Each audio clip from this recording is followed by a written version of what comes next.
Então, para a segunda apresentação do dia, que vai ser feita, a segunda apresentação desta mesa, né, que vai ser feita, então, pelo Fábio Fonseca.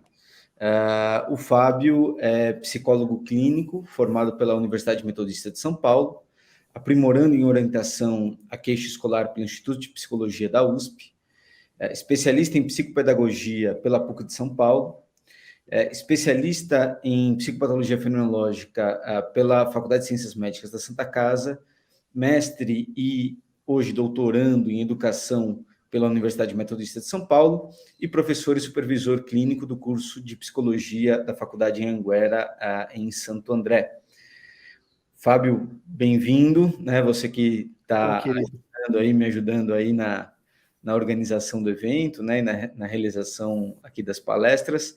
E agora temos o prazer de te ouvir aí como palestrante. Te dou a palavra, bem-vindo, e é isso. Vamos lá. Bom, olá a todos, né? Primeiramente, né, eu agradeço aos professores e amigos, né, que me abriram espaço para comunicar junto a eles nesse evento, né, considerando que a minha inserção no campo da psicopatologia fenomenológica é muito mais recente do que a dos colegas, né, e, portanto, eu tentarei me aproveitar dessa posição como uma vantagem. Eu vou empreender, né, uma reflexão a respeito do campo a partir do lugar de neófito, né, de iniciante nesse campo.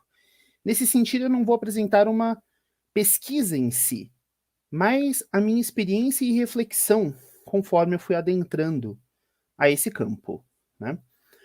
O tema da minha fala é a psicopatologia fenomenológica e a atuação na clínica e na formação em psicologia. Algo que toca na minha trajetória de 15 anos de formado e de atuação clínica, também como supervisor clínico, né, na graduação em psicologia. Do ponto de vista de onde me recordo, e das poucas anotações que eu guardo ainda da época da graduação, eu não tive contato no curso de psicologia com a psicopatologia fenomenológica, né? E nomes como o do Binswanger, ou mesmo do Eugênio Minkowski, ficavam apenas sendo certas alegorias históricas e passadas, né, de uma construção de psicopatologia e que não pareciam como pertencentes dessa forte tradição que nós estamos celebrando hoje no centenário, né? A razão para isso, no entanto, né, que hoje eu entendo como professor,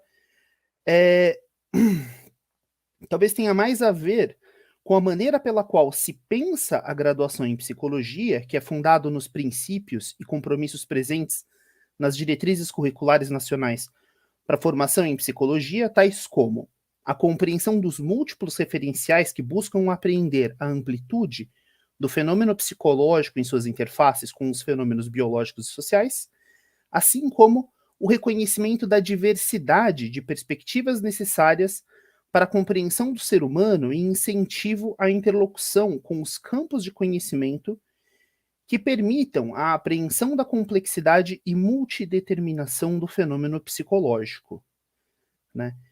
Parece um monte de coisa, assim, relacionada, né? Mas eu destaco, né, esses princípios e compromissos refletindo junto com um artigo de 2017 do Conrado Satter, da Kátia Martins e da Helenita Abílio, em que eles discutem as tendências pedagógicas para o ensino de psicopatologia nos cursos de graduação em psicologia.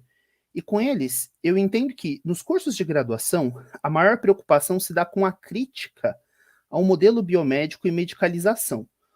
Ou seja, se criticam as considerações do humano, que é entendido como uma máquina perfeita e cujos afastamentos de sua funcional normalidade demandariam intervenções medicamentosas a fim de curar ou de retirar esses málogros das pessoas. Nesse sentido, as diferenças humanas em relação à sua psique, as diferentes formas de perceber o mundo, as diferentes formas de senti-lo, as diferentes formas de corpo acabam reduzindo a uma mesma solução que seria um retorno quase forçado a uma normalidade da qual ninguém verdadeiramente faz parte. A abordagem da temática do sofrimento psicológico nas graduações de psicologia e na minha própria, assim como de vários colegas que eu fui conversando, né, para montar essa fala, de vários momentos. Uns tinham uma psicopatologia que era só DSM, outros tinham a psicologia que era psicanálise. Eu não encontrei alguém que falasse sobre psicopatologia fenomenológica, que era uma pena, né? Mas nas graduações, assim como na minha, todos esses pensares iam na direção das possibilidades de compreensão do sofrimento, a partir das quais as nossas teorias psicológicas, mas antes mesmo delas, que devemos observar as diferentes dimensões que compõem a nossa existência, que se coloca diante de nós em sofrimento.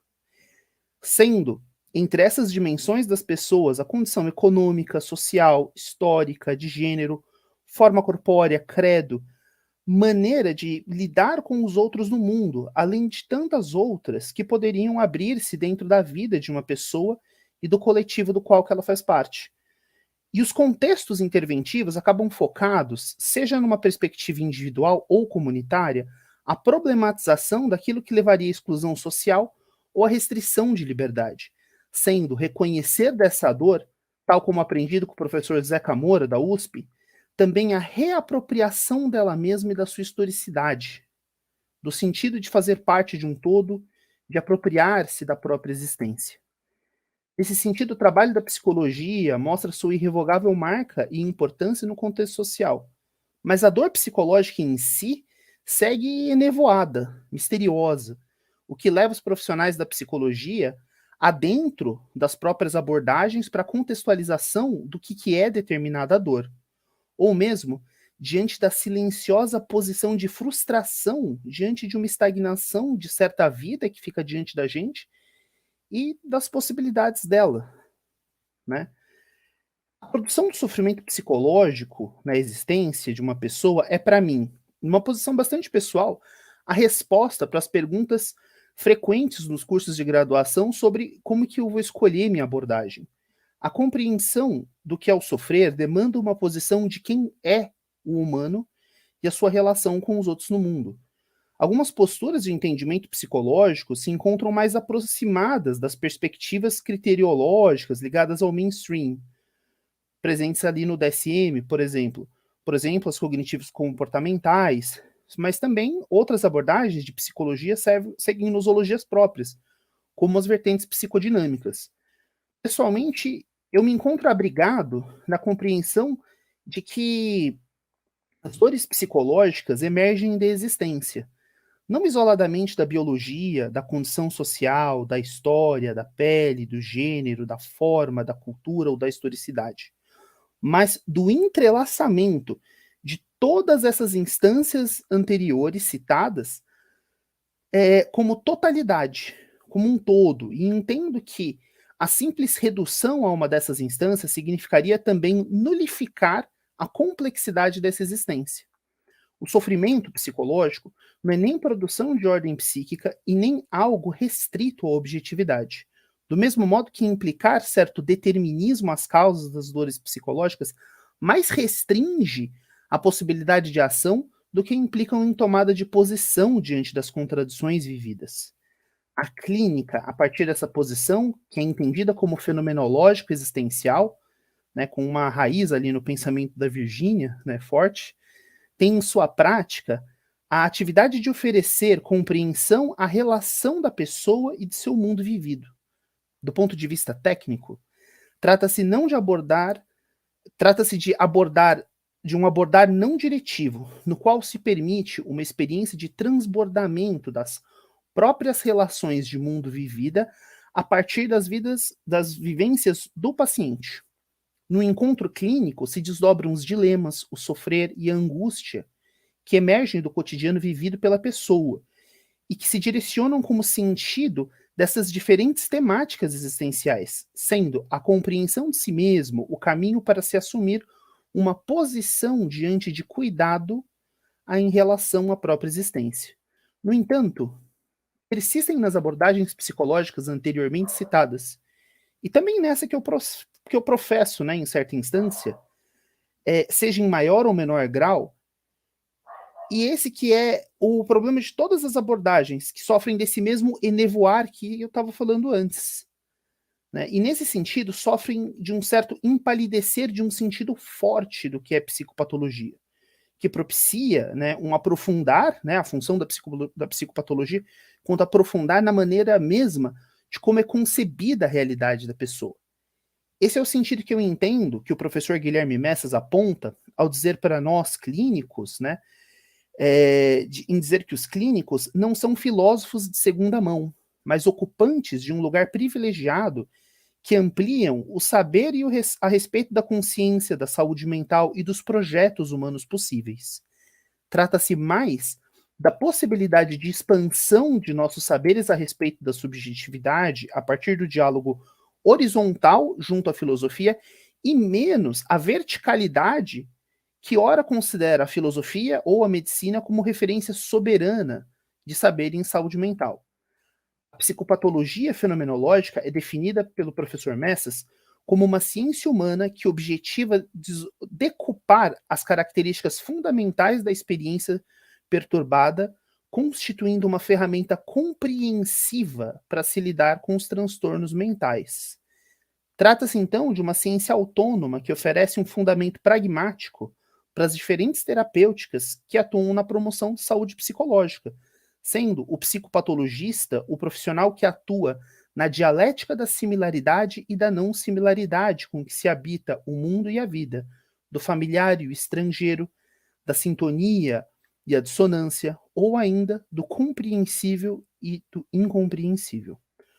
Considera-se a maneira mesma de como se dá essa experiência de dissonância o caminho para a compreensão diagnóstica e a experiência do clínico em reconhecer o modo de como se dão essas quebras ou desproporções, a possibilidade do psicopatologista de nomear um dado transtorno. Chamamos de condição de possibilidade do real aquilo que se encontra em desproporção ou em quebra. Essa condição de possibilidade do real é a estrutura pré-reflexiva que organiza as dimensões da percepção na tomada do mundo e de si mesmo. Considera-se como parte dessa estrutura a temporalidade, a espacialidade, a corporeidade, a intersubjetividade, sendo a partir dessa fundação da experiência que se dão as nossas vivências do mundo. Essas condições de possibilidade conformam-se em uma estrutura flexível que conflui em meio às vivências, sendo essa flexibilidade em meio a essas vivências consonante à boa saúde psicológica. Por consequência, a cristalização dessa estrutura ou uma maior rigidez implica numa possibilidade de uma experiência transtornada. A possibilidade de compreender um dado transtorno não por uma estereotipia criteriológica, mas por compreender o sofrimento psicológico a partir da sua rigidez, fortalece nossa posição como profissionais da psicologia, como profissionais da saúde, além de nos ajudar a compreender melhor o modo de existir dos nossos pacientes. Também na definição conjunta de projetos terapêuticos com nossos pacientes e colegas profissionais, independente das nossas abordagens de trabalho. Percebo com isso o impacto positivo dessa tradição no meu trabalho. Aquele nevoado existente, diante de certos estilos de sofrimento psicológico que surgiam em casos atendidos, passaram a ceder com maior facilidade. A reflexão dos casos passados, que intrigavam pela indefinição com que apareciam os fenômenos vividos pelos pacientes, parecem ter hoje seus contornos melhor definidos. Essa possibilidade de alcançar um delineamento mais acurado que respeita a totalidade do existir dessa pessoa, sem reduções causais ou deterministas que relegam a um diagnóstico inescapável, dá mais conforto na busca da compreensão do que é cuidado da existência junto a cada paciente. A silenciosa posição de frustração diante das nossas impossibilidades que segue ali presente, pois um modo de existir é carregar também a angústia de dar conta dos nossos projetos de vida, não havendo definitiva segurança, exceto na finitude. Contudo, essa angústia diante das restrições existenciais das pessoas com que atendo se encontra mais bem cuidada nessa busca por ampliar minha capacidade de compreensão. E apesar de às vezes difícil, tem sido também um caminho divertido e recompensador. Faz apenas 2 anos e meio que eu adentrei ao grupo de estudo de psicopatologia da infância com a professora Daniela Seron Litvok, que falou agora um pouco antes. Foi ainda nesse ano que terminei a especialização em psicopatologia fenomenológica, que era oferecida pela Santa Casa, e ainda parece que, sabe, tão pouco foi percorrido, mas percebo que ainda tem muito a ser trilhado. Nesse tempo, eu pude perceber também o florescer desse meu aprendizado por meio da disseminação e aplicação da psicopatologia fenomenológica nos estágios em psicologia clínica na abordagem fenomenológica existencial. Sendo uma abordagem menos visitada ao longo da graduação em psicologia, os alunos do estágio tendem a procurá-la por não se encontrarem de acordo com a maneira que pensam as demais abordagens, ou mesmo por estarem procurando algo diferente, que lhes faça mais sentido. Na leitura dos textos fundamentais para o estágio, tais como os da professora Virgínia Moreira, os alunos já adentram progressivamente essa tradição, atuando em seus atendimentos e reflexões clínicas a partir dos fundamentos da abordagem, também da psicopatologia fenomenológica, buscando referências nas revistas especializadas e discutindo as dialéticas existenciais percebidas na clínica. Apesar da dificuldade presente na linguagem, o tema da clínica fenomenológica e sua psicopatologia segue como forte ponto de curiosidade e interesse.